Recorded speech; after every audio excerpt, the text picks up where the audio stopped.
The McAlvany Weekly Commentary, covering monetary, economic, and geopolitical news events. We want to build a long-term business. We're looking for long-term relationships. We think we can be part of a portfolio for years. And as we, have a proven track record and grow our assets, then we'll do quite nicely. I think now is a great time. Again, we're seeing major inflection points unfold here in some fundamentals. And I don't think it'll be too awfully long until the markets have to come to terms with the changing environment. Now here are Kevin Orrick and David McAlvany.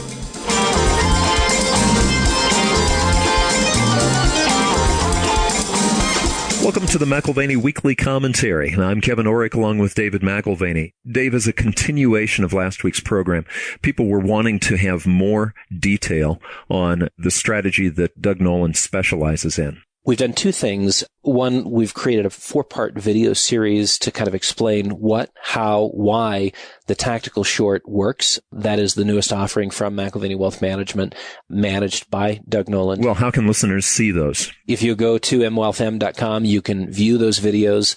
Also, if you're interested in having more of a conversation with us about that offering and may want to engage us in that fashion, then I would suggest that you join us for a conference call. Yeah, no, that's a conference call, and that's taking place at the end of the month, March 30th. The details of that are also on the website, but set aside some time. You'll need to register ahead of time, and there are limited spaces available, capping that at about 1,500 listeners for the conference call that'll be on March 30th. Well, and of course, Doug Noland has been a guest of ours through the years, and Doug has been someone that we've read for decades. Now he's on the team. We're honored to have him on the team. Doug, you have 25, actually more than that, but over 25 years experience finding short opportunities. And that is to say, ways of taking advantage of volatility, making money when the prices of an asset or sector goes down. Could you start with exploring what is your theoretical framework? Sure. And the theoretical framework starts with this macro perspective, top-down analysis that credit is critical, that finance drives economies, that financial conditions are key to market dynamics. So my framework, I start with the big picture. How aggressive is credit being grown? And then I look at risk intermediation.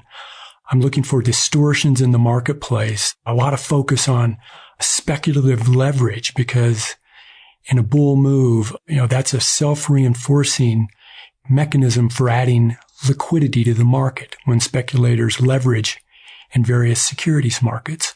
And that also creates the vulnerability and the potential for, a tightening of financial conditions if you have speculative deleveraging. So a lot of the framework, it's, the top-down credit, financial conditions, and then the market dynamics looking for, is the market leaning risk on or risk off? And depending on that analysis, that has a major impact on how I want to be positioned on the short side in the marketplace. You have a story. You are a small town guy from Oregon and got a CPA designation and went to work as a treasury analyst with Toyota. And this goes back to 87. A part of your story is things that you saw for the first time and were sort of these moments of epiphany where you're like, oh, that's interesting. This is fascinating. Oh my. And so from an educational perspective, as a CPA, you're seeing things. And as a treasury analyst at Toyota, 1987 rolls around and we've got a market crash in October. Again, this is before you got your MBA and began working on the short side of the market. But I can imagine that you saw some interesting and curious behavior in the markets late in that year. Tell us about that. Sure. And I feel like I'm the luckiest guy in the world because I was a Pricewaterhouse CPA, and at college at Oregon, I was an accounting and finance major, and I didn't like accounting at all. But fortunately, someone convinced me along the way that it was a good background. And the accounting background has been key to my analysis of money and credit all along because we're just talking about debits and credits here in this massive global general ledger. But getting back to 1987, I moved from Portland down to LA, filled up my little car and went down and was a treasury analyst. Lucky break during 1987, sitting in front of a telerate machine there on the treasury desk, watching interest rates spike and currency chaos. And then the 1987 stock market crash. And I remember I was focused more on fixed income back then, watching bonds rally 11 points in one session. It was just amazing. So I was fascinated by the markets, the macro analysis.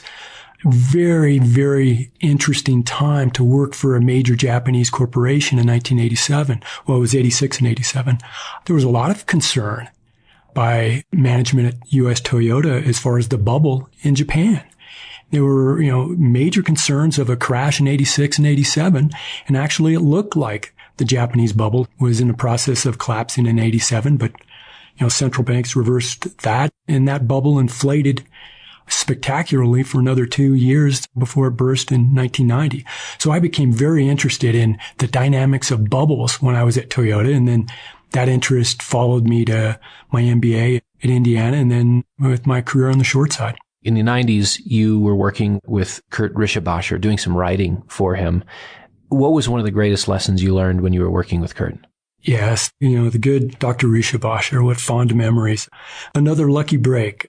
I started reading the Rischenbascher letter in 1990 and was fascinated. He had a perspective that I found nowhere else. That certainly piqued my interest in Austrian economics.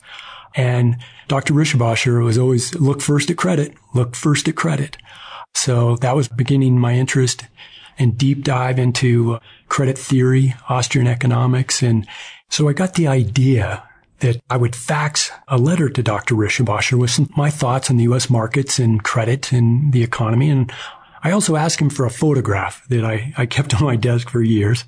And then we exchanged a lot of faxes, and he asked if I would like to help write his letter. And I couldn't. I was just working such long hours in the hedge fund industry. And then in 1986, I just decided, I would love to. So then I think it was 5 or 6 years I assisted Dr. Rischenbascher with his monthly letter, and great experience for me, and learned a tremendous amount from, one of the great economists. Look first at credit. Well, time in the hedge fund industry in the 90s was probably a bit different than the mutual fund industry in the 2000s, where you ultimately migrated to. What did both of those experiences teach you that you bring into our latest endeavor on the short side, the tactical short? Sure. And the hedge fund industry, what an experience that was in the 1990s. My first year working with Gordy Ringon, we were up 63%. And, we were the geniuses. We had it all figured out. I was going to be wealthy and all of that. And it didn't turn out that way. The Federal Reserve in particular, 1991 lowered interest rates aggressively. They reflated the system. So I spent a lot of sleepless nights trying to understand how this impaired banking system could morph into this new and improved new age financial system and prosperity and bull market. So for me, the hedge fund experience was analytically just invaluable for diving in and trying to understand the dynamics driving inflating asset prices in a growing economy. Invaluable, and a lot of sleepless nights trying to figure out how do you manage short exposure better in such an environment. The old model, the old hedge fund model, concentrated positions where we knew the companies better than the longs, that was not working. All of a sudden, there was liquidity for basically any company that wanted to borrow. If they couldn't tap a bank, they would do a securitization in the marketplace. So it completely changed the rules of finance as we started to get into securitizations and Wall Street finance. So short exposure had to be managed differently. And then for me, it's been a constant learning experience over the years, just trying to do the job better, try to manage risk better, trying to understand the environment. So it's always a learning process. It's a challenge, but it also, I'm excited about it every morning when I wake up. It doesn't get more interesting than this type of work. Would you say that your experience with mutual funds, the primary issue in that 15, 16-year period was having a mandate that kind of left you hogtied? I mean, there's only certain things that you can do according to a mutual fund mandate, and it might not be flexible enough to avoid getting run over by the market. Right. And when I went to work in the mutual fund industry, I certainly made some changes. We needed to be highly liquid because you have inflows and outflows. So that was a big change in the nature of managing short exposure. The hedge fund, at first, we didn't concern ourselves very much with liquidity. We didn't have those daily inflows and outflows. So I had to refine that part of the strategy significantly, working for a mutual fund where we have the flows. But yeah, we had some flexibility, but certainly not the type of flexibility you need when you have these enormous moves in the market and where you just need to get out of the way. And that's something, we're going to certainly do differently now with our new tactical short product. In a crisis, all kinds of actions are acceptable. And, we talked about 1991, Federal Reserve lowering rates, reflating the system. And in spite of an impaired banking system at the time, they were able to kind of hold things together. And today we've got the genie, which has somewhat gotten out of the bottle. We've got unconventional monetary policies, which seem like they're here to stay. Does that present a problem for a short strategy? I mean, what you're telling me is that the Federal Reserve has been sort of a backstop, what became known as the Greenspan put through the late 90s and early 2000s. This has been around as a problem, continually reflating an impaired banking system. Can you have a successful short strategy in an era of unconventional monetary policy? Well, you certainly cannot ignore policymaking. And I learned in 1991, do not ignore central bank efforts to reflate the system. In a way, it creates opportunities. It creates challenges. We had a very good run on the short side, 2000, 2001, 2002, and even 2007, 2008. And those opportunities were created from the reflation from the tech bubble. And this reflation we've seen over the last 9 years now has created opportunities unlike anything I've ever seen in my career. I actually thought the biggest opportunity of my career was going to be, the bursting of the mortgage finance bubble. Back in April of 2009, I started warning in my blog about the inflation of the global government finance bubble, the granddaddy of all bubbles. I never imagined it would go, 9 years and central banks would have QE of, 10, 12 trillion and interest rates would basically be at zero for 9 years. But the excesses and the distortions in the marketplace are unprecedented. So yes, daily challenges, navigating around these types of policy responses, but it also creates extraordinary opportunities on the short side. Speaking of central banks, I spoke with a British central banker, Charles Goodhart, on the weekly commentary a while back, and it was kind of a dismissive comment. I was talking about the growth in central bank balance sheets, and he seemed to think that the techniques like sterilization were sufficient to prevent inflation, even in the context of rapidly expanding bank balance sheets, ever loosening credit. What are your thoughts? Well, I think sterilization is part of the way things used to work. Now, central bank balance sheets grow, they add liquidity, and there's no shrinking of that balance sheet. And once the liquidity is out there, it just swirls around in the system. We've seen tremendous inflation, and this gets back to Dr. Rishabhasha, where Dr. Rishabhasha always said, okay, find the credit growth and then try to determine where the inflation is. And it may be in consumer prices, it may be in trade deficits, or it may be in asset prices or corporate profits, right? There's many places where you can have an inflation. And what central banks have specifically done since 2009 is to reflate, add liquidity, and direct it into the securities market. So they certainly have done nothing to reverse that inflation, so they haven't sterilized anything. I do think their challenge going forward will be different in that now we have inflation pointing up globally here in the U.S., China, Europe. It's been pointing down for a number of years. So that's going to make their decisions to add more QE and to backstop the market more difficult. And we'll just have to see how it develops. We think we understand what normal is. Bill Gross, a few years ago, started talking about a new normal and sort of a redefinition of normal. And I think QE globally is still fairly robust.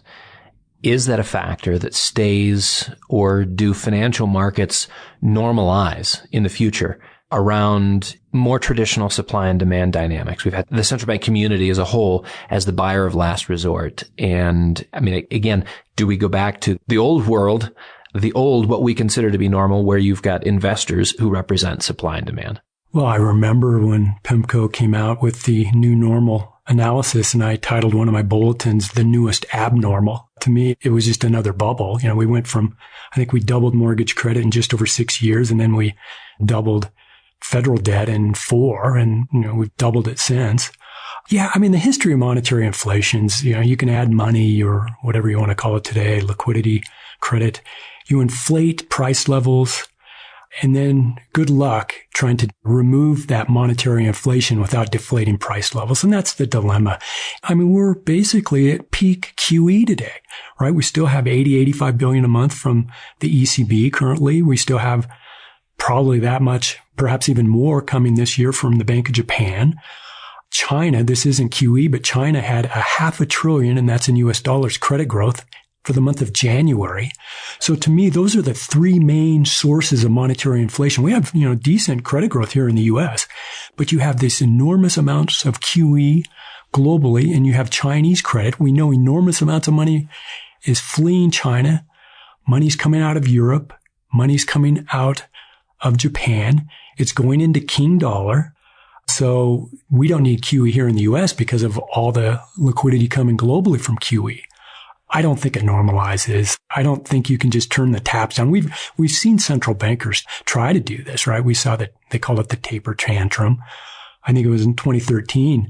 They start talking about reducing QE and the markets, have a flash crash. And then Chairman Bernanke comes out and uses this terminology that the Fed will push back against any tightening of liquidity, of financial conditions. Well, any tightening of financial conditions, that means any deleveraging, de-risking in the marketplace. So he basically said, we won't allow a bear market. We won't allow liquidations in the market. And that's where they're kind of trapped right now. And right now we see a parabolic in the stock market. And we saw it last year, a parabolic in the bond market. And that just increases the probability of a challenging market reversal. Yeah. So good luck trying to normalize it at this point. It doesn't end differently. The periods of asset price inflation, the consequence of normalization is to lower asset prices, which intrinsically is to say we would have a deleveraging event. And that's why central banks don't want to see normalization. I feel like they've got a rabbit breeding program and they keep on pulling new rabbits out of the hat unexpectedly. And it goes further and further and further than anyone anticipated. When does it end? I mean, this is like musical chairs. It ends when the music stops. I mean, we just keep on playing. We play, and we hope for a chair.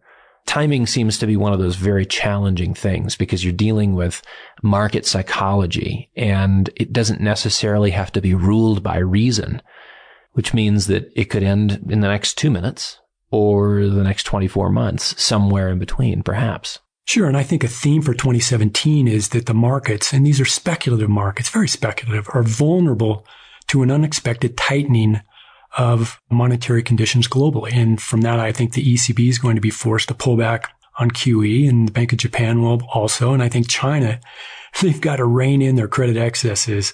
It's completely out of control. And I don't think the markets are really prepared for this right now. We're starting to see signs in the European bond market. We're certainly seeing a pickup in inflation. Meanwhile, the markets are ignoring it, these fundamental dynamics, this fundamental deterioration. But I remember the markets ignored problems. The markets rallied to all-time highs right before the Russian collapse and the LTCM debacle in 98. You had this melt up in technology stocks in early 2000 in the face of rapidly deteriorating industry profits. And then let's not forget, we had the markets rally to all-time highs later on in 2007, even after the subprime collapse. So this is not unusual that over-liquefied speculative markets do this last run right when fundamentals are starting to change. So on the issue of inflation, we've spent nearly a decade flirting with deflationary collapse. Certainly that's been the central bank community's primary fixation. A pivot towards inflation, or at least a shift in the marketplace in inflationary expectations may be here. What are the implications in a highly leveraged world? And can we assume that inflation brings with it higher interest rates? Sure. A key part of my analysis, my analytical framework is the importance of leverage speculation in securities markets. And when you have a lot of leverage, you're creating liquidity. You basically create new liquidity out of thin air through borrowing to hold speculative positions in securities markets. I'm convinced that there is enormous amounts of leverage in fixed income globally. And if we do have this inflation dynamic unfold where you have central bankers cautious now, raising interest rates, not as willing to come quickly with more QE, then I think you start a deleveraging within fixed income, and that's global. We had the speculative melt-up in bonds last year in global bond markets, and you've had an important reversal. We already see Italian yields, French yields up 40 basis points so far this year. It hasn't been problematic because we still have this enormous amounts of QE globally. So this new QE kind of accommodates the early part of deleveraging. But all of a sudden, if you take away that QE, you have a whole different environment where there's a lot of pressure on those leverage players to de-risk and deleverage because they'll be worried about future liquidity issues. So I think we're only an announcement from the ECB or some caution from what is a very risky strategy from the Bank of Japan to a lot of leverage players saying, wait a minute, we got to manage our risk a lot differently. And that totally changes the game because, de-risking, deleveraging, that's self-reinforcing. You mentioned something a moment ago, peak QE, and it makes me think of peak debt, where you find where the pressure is when you begin to see interest rates rise and you've increased a massive amount of debt in the system. If inflation is a real issue on the horizon, what can be said about the massive quantities of debt issued in recent years by corporations and sovereigns? Because generally the idea of inflation for the indebted, it's not bad. You're paying off debt with cheaper and cheaper currency units. But if you think about the structure of that debt, short durations and rollover risk, it seems like those are relevant factors in terms of the integrity of the debt markets. Absolutely.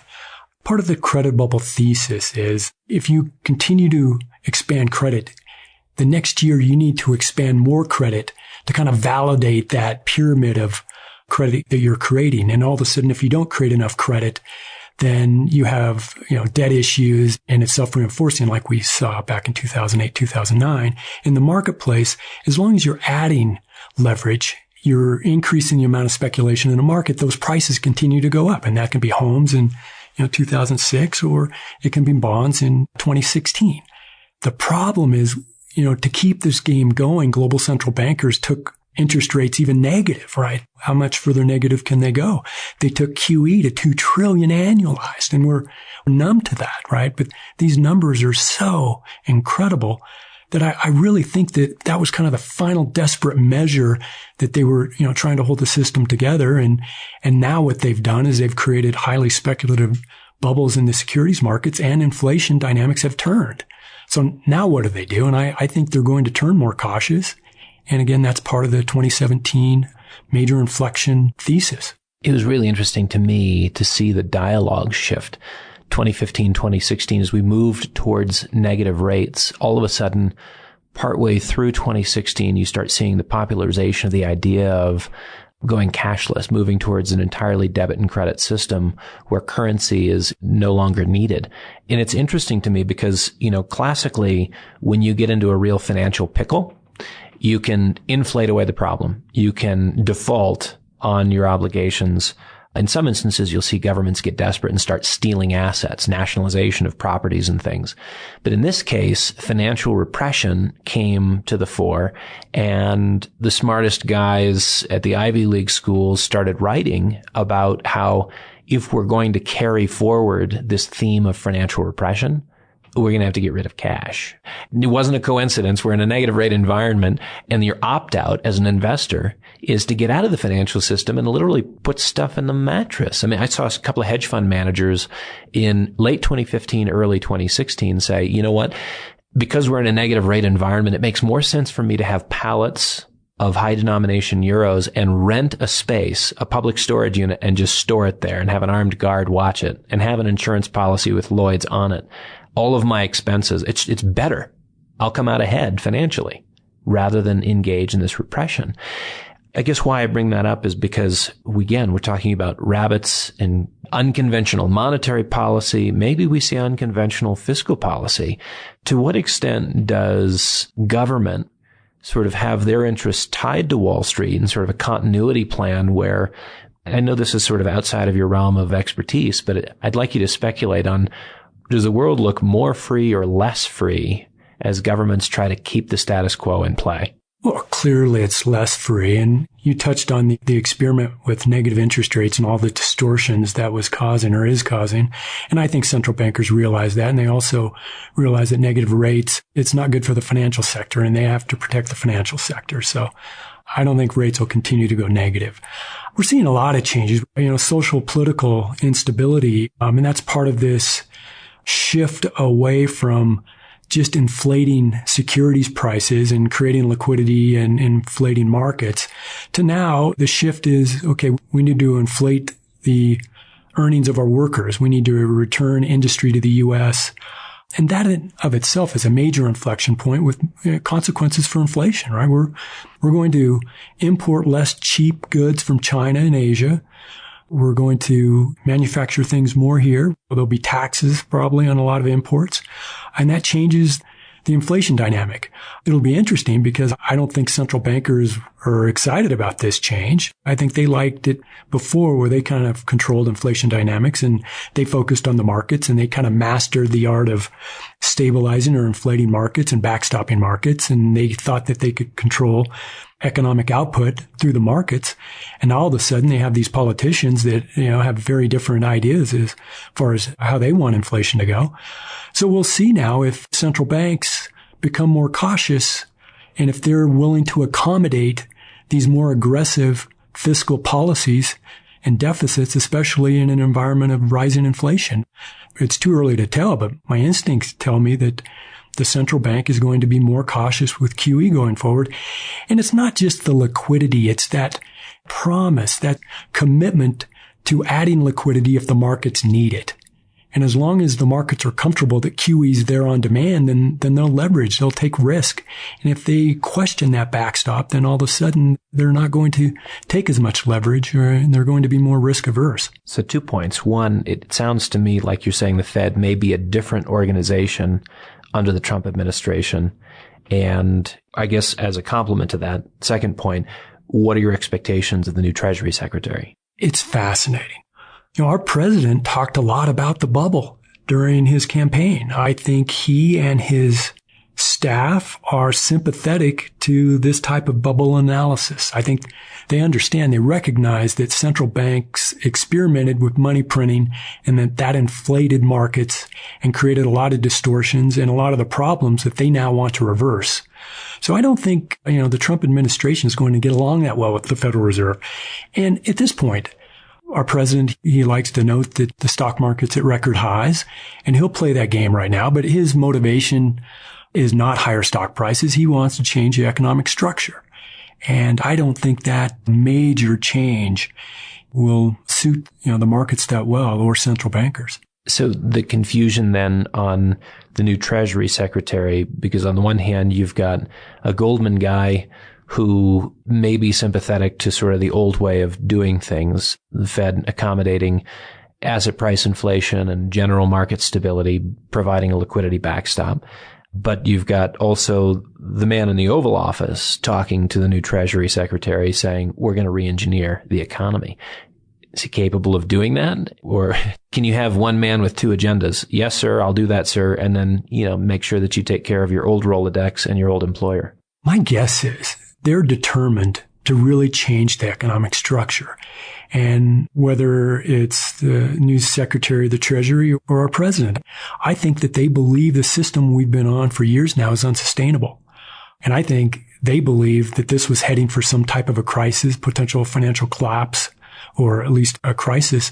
So as they unfold their agenda, I think they'll be willing to take a risk with the markets. They seem very determined to me. They don't like King Dollar. They don't like these big trade deficits. I don't think that they like QE and the manipulation of markets that's going on in Europe and Japan. And, they look suspect at China. So I think there are major, major changes coming, and this will unfold over years. But again, I think it's an inflection point. The nature of inflation, the nature of economic structure, and the nature of finance will be evolving over time. So we've got two potential tells in the marketplace.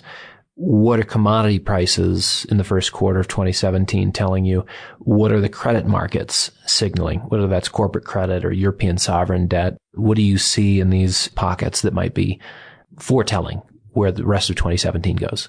I think there'll be enormous pressure on the ECB to wind down QE. The Germans were opposed to this policy. They have been opposed for years now. I think they probably made an agreement last year. Okay, this is the last shot at QE to get things turned around. So I think European QE will wind down at the end of this year. We're already seeing signs of this, I think, because we've seen really a blowout in spreads in the European periphery. And I always look at the periphery. That's the canary in the mine. So the periphery is saying they expect waning liquidity in Europe. So you're seeing significantly higher yields, wider spreads in Italy, France. The spread between France and Germany, the sovereign spread is, I think, the widest in 5 or 6 years now. So to me, that's an early indication that the market sense, not only is there political instability, there's a real risk in ECB policymaking. So that's key. I think we're seeing now a lot of confusion in Chinese policymaking circles as far as what they do to rein in their credit bubble. I think they're going to have to tighten significantly this year. So I think that'll be a major development.